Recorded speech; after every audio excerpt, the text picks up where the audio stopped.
Welcome, I'm Payne. Today we're talking about living the American dream, or in my case, not living the American dream, and being completely okay with that. Let me put this away. Where's my lid? I've been wondering where this was. Do I dare open it? I thought I did some. Yeah, let's put that away. The joys of being ADHD when you open up a cupboard and you don't know what you're going to find. This is not the first time I found food in my cupboard that I had cooked to do some meal prepping. I'm doing dishes, which I have been putting off for a full freaking week.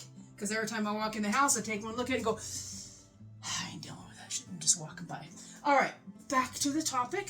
Thank you for staying by. If you're still here after a minute of me just rambling, we're talking about the American dream or not living the American dream. In my case, I am a 47-year-old lady who lives with her dad. Yes, I'm one of them. And I am okay with it. I was a truck driver for 23 years or so. And pineapple down. And I lived by myself in the truck. I just put in a destination, see what other family member wanted to see me, and I'd visit them. I had no kids. I had no house. That was most definitely not the American dream, because the American dream is to get a house, live out on your own, make all your money, be independent. Don't be dependent on anybody around you except for your inner circle, like your husband or your wife or your kids. And having no support group, basically. Ow, my foot just cramped. Ow. I did open the ginger ale that I just dropped on the floor. Yeah, that's not the lifestyle I lived, nor was I really interested in it. One, I don't really do relationships because I'm asexual. And so relationships and me, it took me forever to figure that out. Why I kept running away from, that's another conversation altogether. But this year, thinking of being thankful and the circumstances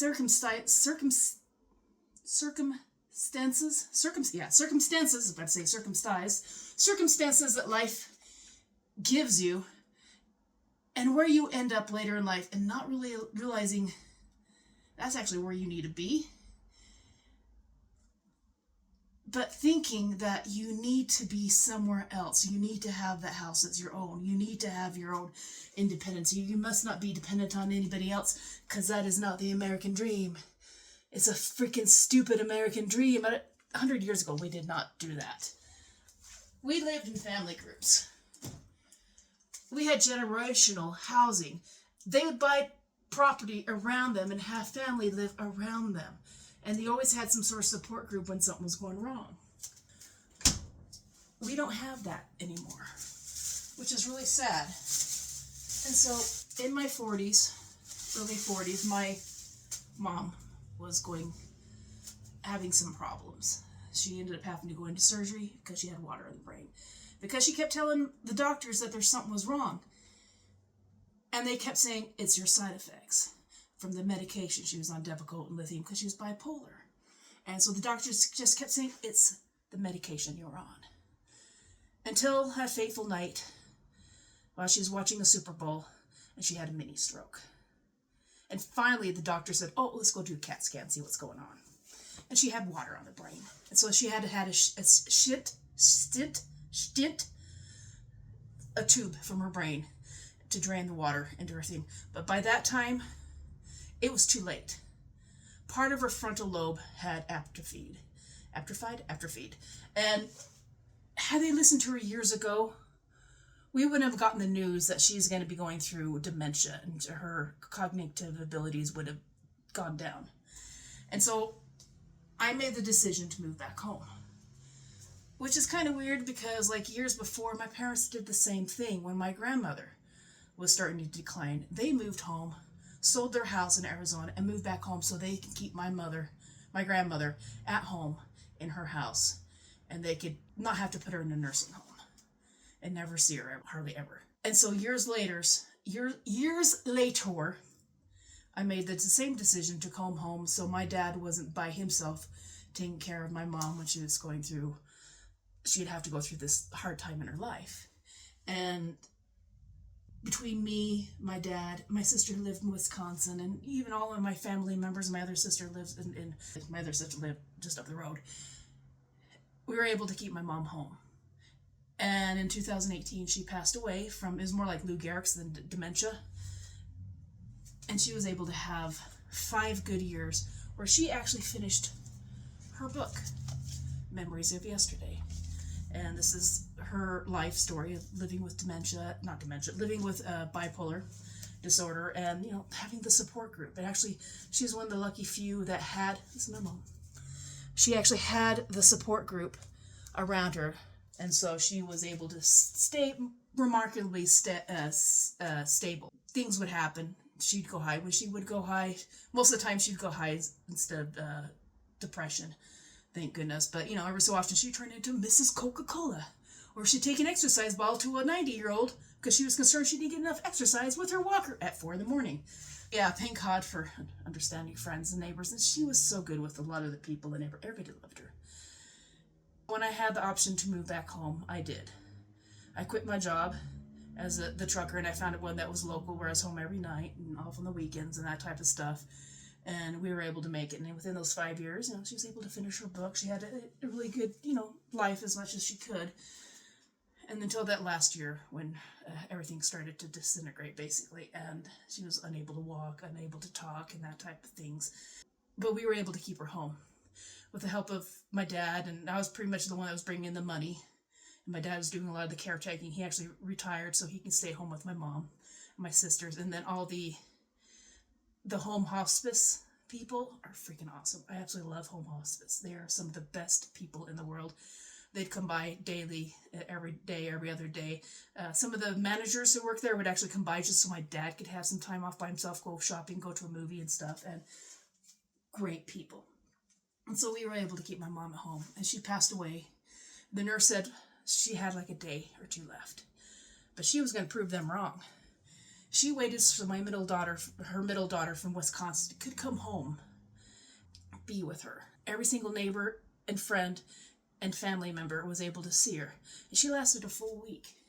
Till finally, I told my dad that she's waiting for you. She's waiting for you to tell her that you're going to be okay. And he was able to, I'm going to be okay. I vowed to love you forever, and forever is a very long time. Within 15 minutes, she passed away. But had I not made that decision to move back home and live the un-American life, and actually live a life that was more normal like 100 years ago, having a generational household, I wouldn't be where I am today. I have a home. I have a support group that allowed me to quit my job and become a school bus driver and do YouTube. It would have been very hard to do this by myself. Even though I don't have a family or a real big, huge support group, I have my father. And he's one of my biggest cheerleaders. He's the one that talked me into taking a lot of my art stuff to his work to give away. And he talks everybody about, what I'm doing and that. And he's got me into Toastmasters and all the other stuff. He believed more in myself than I did myself. And I am so thankful to be with him, to have the opportunity to live in a generational house. This house that I live in was built by my grandfather, by his own hands. And there's actually a couple houses around here. My neighbor's house that's right next door was built by my grandfather. And a couple houses right next over was also built by my grandfather. I am going to be inheriting this house when my dad passes away. Hopefully that's going to be another 10 or 20 years or more. I want to keep him around as long as I can. But it's nice to be able to come home and not worry. Cause sometimes even people that say, hey, where's your house? Will you live with kids and stuff? I'm like, no, I live with my dad. There for a long time, I was almost embarrassed to say that, which is really sad to say, oh yeah, I moved back in with my dad in my 40s. Because that's a freaking joke nowadays. Living with your parents in your 40s? What is wrong with you? Are you not an adult? I am more adult than some of these people out there. Because I made the decision to change my life so me and my dad could, keep my mom home. And after my mom passed away, I didn't automatically go out and move. I stayed home. So my dad was not by himself. I am living my dream. This is not the American dream. This is my dream. This is what makes me comfortable and keeps my a little less stress. I still have a lot of stress, because who doesn't? You're living, you got stress. A lot of people out there don't have that option, though. One, they might not get along with their family. Their family, it might just be a very unhealthy family relationship, and you don't want to be anywhere near them. They might not have a family to move back in with. And maybe they just don't clash for, long term, which is fine. But you all need to do this. You listen to me. No.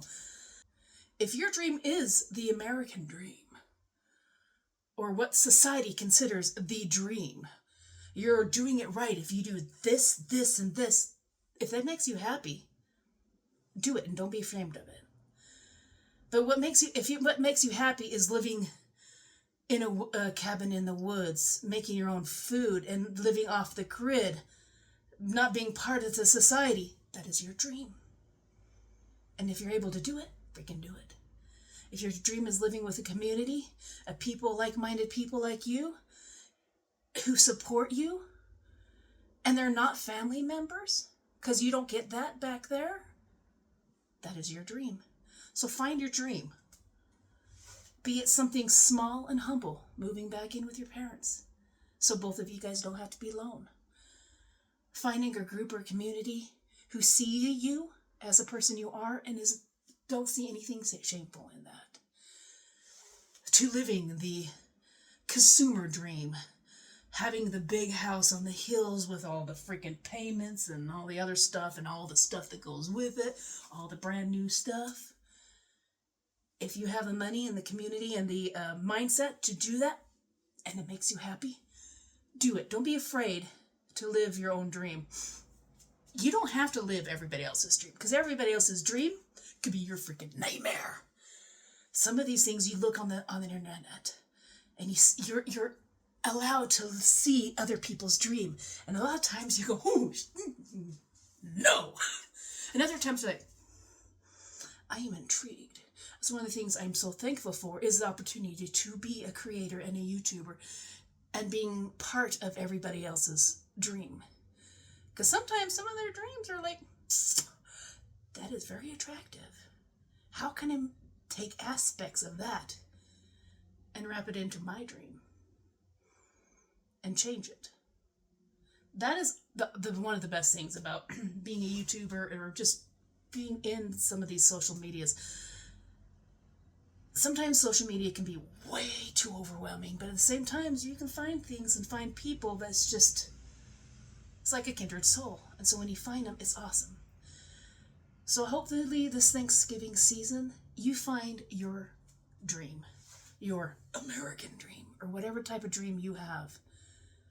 Your family, be it the people you're born with, and not being ashamed to move back home with your family, and being able to share each other's dream and support each other, or finding that group out there that gets you and being part of their family and making your own family, or finding that solitude that you have been craving for a calm mind and a calm soul. So all you out there, I hope you find your dream. Share in the comments, what is your dream, your ideal lifestyle that might not be what is considered normal in this day and age, because we're in a new age now. What is considered normal in this day and age is ever shifting and ever changing, which is also pretty cool, because you can actually take the aspects of what you want. So share with us what your dream is, how you have gotten there, and maybe that dream that you really wanted, it's not that important anymore, and you find out, you know what? The dream I thought was my dream was somebody else's dream, and that is just not for me. So share with me and share with everybody else. What is your dream? Because I know mine is the dream of being comfortable. To be able to have a roof over my head, something that has history and has voices in it. To have neighborhoods that you I don't really know all my neighbors, because I really wish I was a little more social, like my mom. Love my mom. My mom was very social. I am not.